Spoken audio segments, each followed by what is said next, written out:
রাতের বেলায় এক চোর এক ঘরের মধ্যে ঢুকেছে চুরি করার জন্য। চোর দেখে ওই ঘরের মধ্যে এক বুড়ি মহিলা ঘুমিয়ে আছে।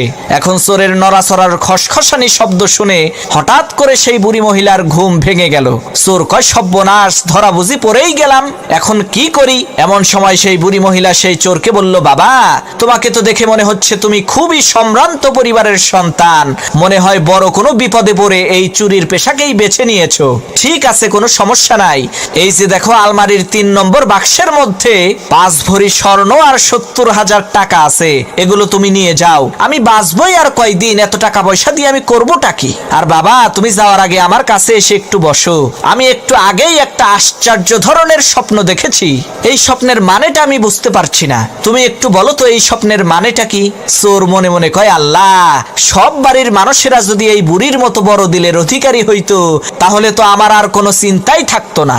এদিকে সেই বুড়ি মহিলা তার স্বপ্নের কথা সেই চোরকে বলতে আরম্ভ করলো। সে, বাবা, আমি দেখলাম বিশাল বড় একটি মরুভূমির মধ্যে আমি হারিয়ে গেছি।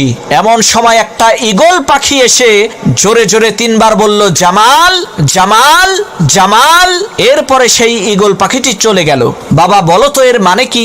চোর মনে মনে চিন্তা করতে লাগলো, এই স্বপ্নের মানেটা কি হতে পারে? ইতিমধ্যে পাশের রুম থেকে সেই বুড়ি মহিলার একেবারে টকবগে জোয়ান ছেলে জামাল তার নাম জোরে জোরে শুনতে পেয়ে ঘুম থেকে উঠে ঘরের মধ্যে ঢুকে সেই চোরকে ইচ্ছা মতো পিটাতে আরম্ভ করলো। তখন সেই বুড়ি মহিলা বলল, হইছে, এবার থাম, ওর কৃতকর্মের ফলও পাইয়া গেছে।